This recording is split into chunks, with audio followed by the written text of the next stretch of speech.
We have just hit that third of the way marker into July. And as we look at our July summary, we have that deficit that is built both for the temperature as well as precipitation, as we had some cooler temperatures we were battling for really our first week of July. That did bring some precipitation, still a little bit of a deficit there building, and we've been seeing this grow through much of our summer months. So we'll have to keep an eye on precipitation, as we're only going to continue to watch this number grow over the coming days.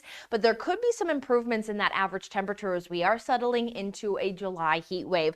Both for our Tuesday and Wednesday, we were able to hit those 90s, and we're going to stack up with another 90-degree day here for our Thursday. We're also noting that we're getting some of those warmer overnight low temperatures holding into the 60s, where typically this time of the year we're dropping into those 50s and then keeping highs just around those mid to upper 80s. So 90s pulls that forecast a little warmer than normal, and we'll keep an eye on some record potentials. Records for Casper sit just around the triple digits, and there is some chance to get up towards that number. And with the potential of getting to the triple digits or even exceeding it in many locations, we are noting that a heat advisory is going to trigger here at noon Thursday and last through Sunday evening, as our daily forecast includes that hot sunshine. Now, there is some slight fire concerns due to the dry soils and the dry air conditions. What's helping us out is that wind isn't as much of a concern, so there isn't going to be red flag warnings, but please prevent burning or do burning very safely here in these types of hot conditions.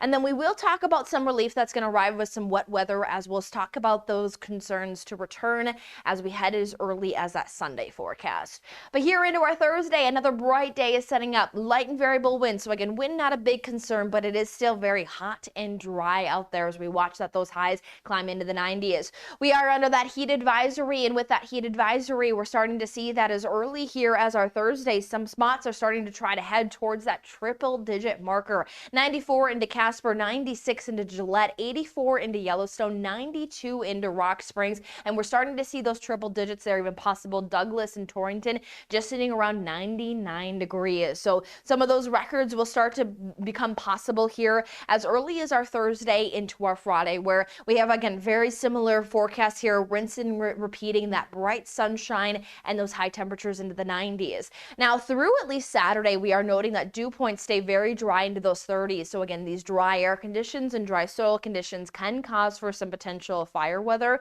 Again, winds are staying light, so not going to talk about big fire alerts in place. But what we also note here watching the dew points is that there is an uptick in those dew points as we roll into next week, which is associated with removing moisture in. That is going to allow for us to talk about some storm chances, which will also help to bring us some relief in this heat that could stack up to bring us 90s all the way through Monday.